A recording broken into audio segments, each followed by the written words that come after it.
guys, Jeff here, and today I'm going to be picking this UAP lock. Don't know anything more about it than that. I am using the white tensioner from Southern Specialties Longhorn tensioners. I have been using the short reach and medium reach Jimmy longs. These guys have made the most difference for me. Now this is a lock I have been fighting with for a while. For the past several months, I have been progressive pinning it.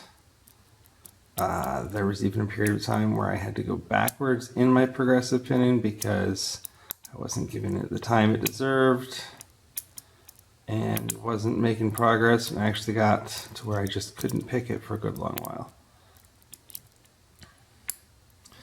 But it has been fully pinned up for the past, month or two.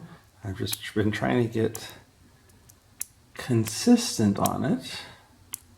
However, this lock has been especially stubborn, legitimately, since I got it completely pinned up. I don't believe I've ever been able to pick it more than twice in a single session, which I may have shot myself in the foot here. I don't like to pick a lock cold. I always like to practice, make sure I've kind of got it under my belt before I start the camera, which could be my downfall here. You know me, I like that shake test just to see if anything's setting, especially when I'm picking pins down.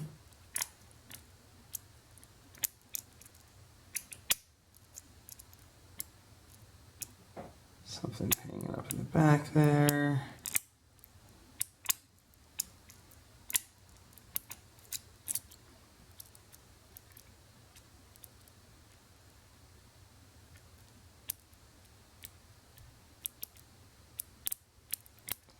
I'll say that this is the one lock that's made me start to wish that I had the flat hooks instead of the rounded hooks, because I definitely struggle to stay on these very pointed key pins. Alright, where is it? Towards the back. I need to get some set that will give me a teeny tiny false set.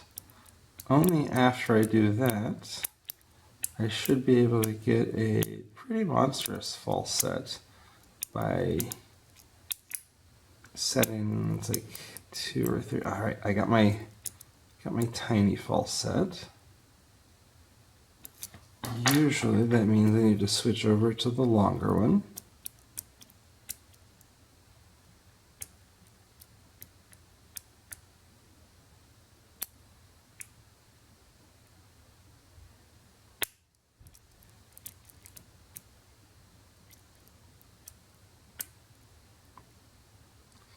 Right there. There we go. There's...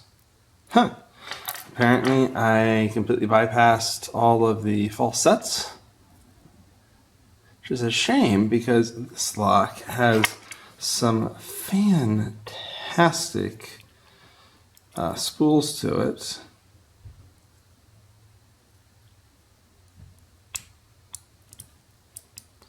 I really don't know enough about this lock, I'm afraid. I wish I knew, because I've been curious as much as I've been fighting with it. For example, what belt is it? If you know that, you know I love to hear about that in the comments down below.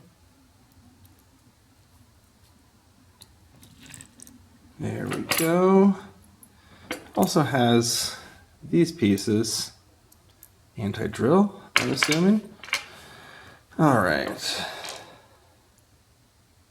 Oh, got those switched around there. Now, pin 2, I'll have to zoom in when I'm done. Pin 2 has this weird reduction in it that seems to match up with some stuff that's in the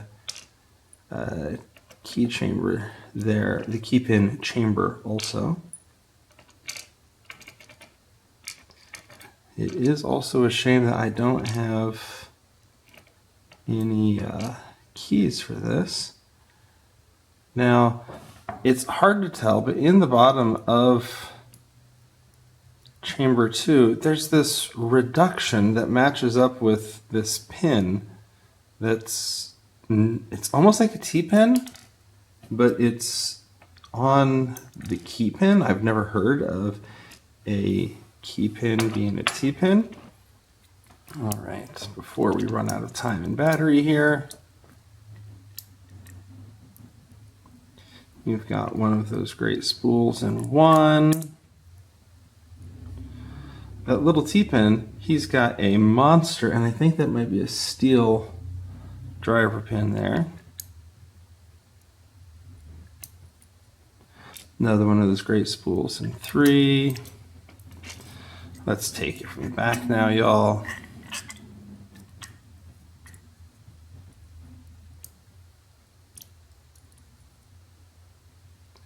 Six, I think, is a standard. It's got this weird discoloration to it, but I think it's just a standard.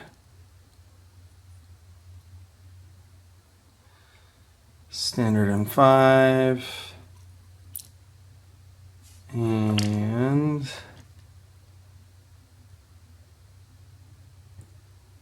standard that looks like a key pin